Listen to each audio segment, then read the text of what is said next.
A storied career in the swine industry with Dr. Scott D. Welcome, Scott. Hi Jim, how you doing? Great. I received a very nice letter from you last week, and it was kind of your announcement of the retirement in the swine industry. I think you're going to call it a career with Pipestone. It was a great 35-year run. Can you reflect on this with us? Yeah, I just wanted to let some important people know that there are some changes coming, and you were one of those people. And I can tell you what I'm going to be doing and some of the things I hope to accomplish, and how I'm going to stay with Pipestone in a different way, different position. But yeah, we should go over all of that. So if people have any more interest in that, they'll know what's going on. Is there a standout moment over the last 35 years?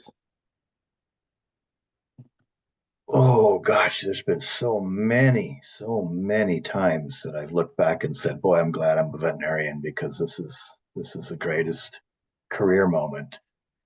Um, I'd have to say one of the most interesting moments that I've ever experienced is my time with the FBI, where I had worked on the feed risk, and they'd seen some of that information, and I actually was called in to the FBI for a meeting, um, and presented the information on how viruses could survive in feed from country to country. It was our laboratory simulation.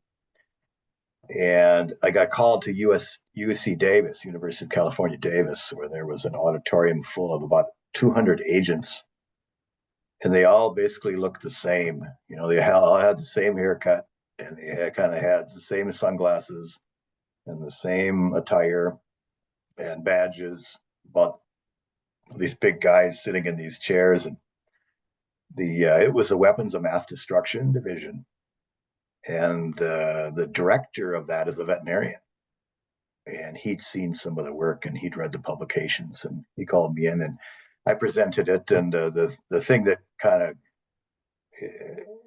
I got a warrior chip for doing that. That apparently the FBI gives to agents when they achieve things in the field. For example, stop a crime or get some new intelligence or do something that's important in the eyes of the FBI. So I got one, and I had no idea what it was. But when I read about it, I'm going, "Oh my gosh!" And what they did with the information is they had actually found data on the Taliban, where they had the Taliban and some of these groups were preparing to send, or thinking about at least, to send uh, contaminated products to other countries. So basically, try to do what I had done in the laboratory. And the work we did, actually, they created a category of purposeful agroterrorism. Instead of intentional and accidental, they created another category of purposeful agroterrorism, which they now apparently monitor. So you can't make that kind of stuff up. When you're 5 years old, starting your life, want to be a vet just to work on dogs, and in the end, you end up doing stuff like this. It just shows the the diversity of veterinary medicine, and that's got to be one of the more standout moments in my career. So I apologize for the long story, but everybody's got to know the details. What are some of your other major contributions in relation to biosecuring swine herds? So there's been a lot of them. I want to hear from you, Scott. I think if people would think about what I've been able to do for others is generate new information in three major areas for biosecurity purposes. One would be mechanical transmission of viruses. And the classic study we conducted for that was the Snowball from Hell project, where we put the first virus in snow and attached it to a truck and drove it around. And people remember that. So Snowball, the filters, that was another big area of study where we validated airborne transmission of PRRS virus, and we showed that filtration was effective, which has really changed biosecurity at the swine farm level as well. And then a third would be feed, with the discovery of the new risk factor, and then all the collaboration with the other colleagues in the industry to show that this is a real risk factor, resulting in our recent paper on the movement of viruses around the world that I think we're going to talk about later. So snowballs, filters, and feed, if you want to remember me. I think those are probably the three big buckets. And with, I guess it's kind of a retirement, but you're still going to be with Pipestone. Can you define what you're going to be doing moving forward? Yeah, so Luke Minion and I, Dr. Luke Minion, our CEO, have been planning this for about 5 years. And this is the end of year 5. And I approached Luke and I said, I don't think I can just go cold turkey. Is there a way I can kind of transition or taper for a short period of time so I can kind of keep in touch with what's happening in the industry? Get away from maybe some of the day-to-day rigmarole, but still be involved at some level in certain projects, which he actually thought was a really good idea. And so we developed this 1 to 2 year plan where I'll stay with the company at a part-time position and focus on helping US ship, for example, on the feed biosecurity, working on our antibiotic resistance tracking project we're working on. Those types of things, some specific projects that I have a lot of passion for, and then just kind of slowly ease out rather than just cut the cord and go away, because there's so much interesting stuff going on. After 35 years, I don't think I could simply just turn off the computer and successfully thrive. Too much knowledge and too much passion for things still. Yeah, and a lot of friends, a lot of great friends I made over the years, and I want to see how they're doing, and I want to see how companies like Pipestone, who I love the company, how it will continue to advance. And again, I have countless number of friends in that company, so there's a lot of personal relationships besides the professional ones. Are you mentoring Rachel at all? Pardon? Are you mentoring Rachel? Rachel, oh yeah, she's wonderful. I've gotten to know her a little bit. I'd like to get to know her more. Yeah, I think she's great. Now, what are you going to do with your free time? So I think one of the answers is spend more time with your wife. What about what else, Scott? Yeah, so first and foremost, time with Lisa, my wife. I've been traveling so much for 35 years. I've been gone a lot. I think a lot of us have that same problem. We serve so many people, and sometimes we don't serve the ones closest to us as good as we should, which I feel has been the case. So we like to travel, so she and I will do that. Um, I'm a musician too, that I think some people know. So I play the bass guitar. I've done that for 50 some years. I'll continue to do that. My sister has a band that I'm in, and so we'll continue to perform with the band. That's good for the right side of the brain. And then I think I'll be writing a lot. Maybe not as many scientific papers, but I do think articles that are, say, viewpoint based or opinion based, um, on issues that I think are important in the industry. I'm working on some now, actually. I think that's a nice platform for continuing to write, which I enjoy, but also continuing to communicate to all members of the profession and the industry, young and old. So I'll probably be doing things like that, Jim. And what about Nick? I know Nick's an aspiring vet. Are you going to work with your son as well? Nicholas, he's actually in medical school, so he wants to be a human doctor. He's smarter than I was, so he's going to be a human doctor. He wants to be a family practitioner in rural communities, so he's in the process of that. So Lisa and I will be watching his progress closely. We also have a daughter. Her name is Ellen, and she's an accountant for Cargill. And so she's just getting started in that role. So it'll be fun to see what she does too. So yeah, we'll be spending as much time as we can with our kids. But as we all know, the kids are really busy. but we'll carve out some time for sure with them. What are you going to miss most? I think I'm going to miss most just the conversations. There's just talking to people. I'll still be able to do some of that with this appointment, but it won't be every day. It won't. I won't be emailing all the time. I won't be on the phone. I won't be going to as many meetings. But I just love talking with people in the industry, in the profession. The swine industry has been so kind to me. I'm not from a swine farm, and I came out of the city. And farmers, I just love the farmers because they were welcoming. They liked new ideas. You could really tell they cared about what they were doing. So I've had a real soft spot in my heart for pork producers, and I hope I can see some of those folks over the years as well. Have you been reminiscing at all, or going back on points in your career and thinking about it, or is that are you still just in the moment? Yeah, I'm in the moment. I'm just kind of enjoying things and thinking about the last 35 years and how we started with mystery swine disease back in the late 80s and the disaster that was. And I think you probably have heard that was quite a depressing moment for me.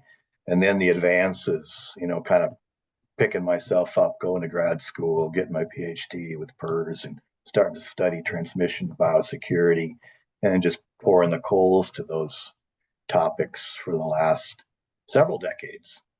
So yeah, it's been kind of from the bottom of the barrel, getting out and moving forward. So I'll never forget that because that's the closest I've ever been to probably having a very true depression and feeling like a total failure. So yeah, keeps me humble. Did that help propel you ahead, take a step back to take a step forward? Big time. I remember sitting in my apartment when I wasn't married at that time. Lisa was an engineer in California, so she was in California. I was in Minnesota at this little apartment in Morris, Minnesota, where I was a practitioner just right out of school. And it was a Friday afternoon or evening, and I'd just been to a farm. I saw my first PERS case, and we didn't know what it was at those days. It was mystery swine disease. And I walked into the farm, and the farm was, there were no animal sounds. All the animals were dead. And the only sound I heard was the producer crying. He was on the floor, his hands and knees, just sobbing because his whole future was going down the drain. And that's where I was that evening, back all by myself in this little apartment, going, "What in the world am I going to do?"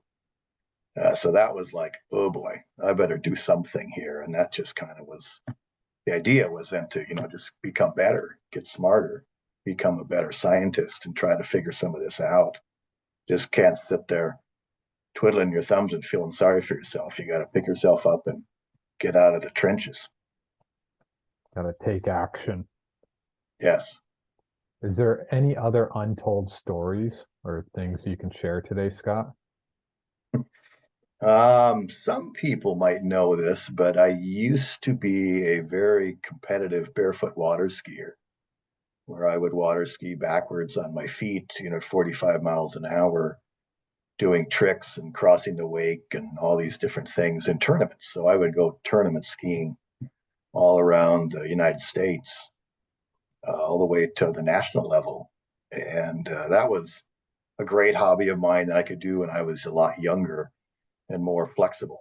And people asked me if I got a lot out of it and said, well, I got a big box of dusty old trophies and many points of inflammation, chronic inflammation from my neck down to my feet that remind me every day when I try to get out of bed. So I don't know if people knew that about me, but I can't do it anymore for obvious reasons, but it was a lot of fun. I had a great time. Maybe you can try it again. No, I'd, I'd kill myself. I mean, you run down the dock with no skis, right? So you're on your bare feet. You run down the dock. The boat's going full, taking off. You're holding on the rope. You jump off. You spin around, land on your stomach with your feet towards the boat. Now, if you can picture that, and then the boat's going probably about 30 or 40 by then, and you plant your feet and up you go. So those kind of things are not conducive when you're 64 years old, like me, and probably 30 pounds overweight that I should when I was doing that regularly. So What you do know about is the feed, the Seneca virus. So we did a report a few months ago, and I want to get an update from you on this feed. What are we going to do? Maybe you can recap this to the audience and then give us an update, Scott. yeah, it's that's a good thing to talk about because I think it's one of the most important papers that I've ever had the chance to write. And the story is that a country, now we're not talking a farm anymore, we're talking a country that I can't disclose, but it was negative for Senecavirus. It had never had Senecavirus A, which, as we all know, is a cousin of foot and mouth disease. It causes vesicles and scares everybody for a while until you get it tested, realize it's Seneca. Well, they never had any vesicular lesions. They never had any Senecavirus history. And all of a sudden, this country, following the importation of a large quantity of soybean meal from a known positive country, so another country that was known to be positive for Seneca, sent soybean meal, which we all know is very supportive for viruses, including Seneca, ASF, foot and mouth. They imported all this and started feeding it to the pigs, and boom, lesions, vesicles. So that was a major thing to discuss because it basically demonstrated what we had been doing in the laboratory, spiking feed with viruses and putting it through experiments and seeing if the viruses would be infectious to pigs afterwards. And well, this is exactly what happened. And it behaved exactly like the laboratory experiments predicted that a real world event would. So I wrote that up in one day, and it actually got published in about 2 days, 2 or 3 days. So it was a big piece of news. And the value it has had, I think it's answered the question, is this feed really a risk, or is that just a laboratory mad scientist experiment that's being done? So it answered that question. I'd given people a lot of confidence in that the interventions that people are going forward with are worthwhile and they're justified. And I think it's really calmed the waters, the critical waters, the critics who have been very, vocal against the role of feed, blowing off, basically saying, no, it'll never happen. I haven't heard from those boys for a while. So that's good too. It just gives everybody peace of mind that, yep, this is maybe not the highest risk factor on the list, but it's real. It's not just a laboratory artificial type of a situation. So it's real. What are we to expect next? What can people do? Well, kudos to Canada. Kudos to Canada. You've had a program since 2019 of storing high risk imports from high risk countries before they go into the mills and such. So your country led the way. So kudos to Canada. Other countries now have done that as well. Australia, um, Denmark, they've got ways that they're dealing with feed imports because a lot of these imports you have to bring them in because the countries don't make it or they can't grow it or there's not enough land or something. So you got to have a way to manage it safely. And then from the US side, I think what we've got going for us is the US Swine Health Improvement Plan, the SHIP, US SHIP. And I'm part of the Feed Safety Working Group that's looking at developing a national approach for this risk factor as part of the SHIP certification plan, along with traceability and premise biosecurity and testing and surveillance. So I'm excited about US SHIP, and I commend Roger Main and the gang who are leading it, as well as all the producers that have signed up and are being part of it. It's growing very rapidly. So I'm excited about that. Well, it's been a great 35 years, Scott. Are you satisfied with things? I am very happy with what accomplishments have been made. I'm very happy with the progress and the help that the work's been able to provide to farmers. That's why we do what we do. Yeah, I'm very satisfied with how the last 35 years have gone. So I can relax and I'm gonna still keep my fingers on some of these projects. The ship project, obviously. We've got a big antibiotic resistance tracking project. We're studying that, so that'll continue on. So there'll be some certain things I'll be involved with. Maybe not quite at the principal investigator level, but part of the team. Well, we've enjoyed working with you and really appreciate the contributions that you've made to the entire swine industry, Scott. Thank So, you. thank you and congratulations on everything. Thanks, Jim. Appreciate the time to talk.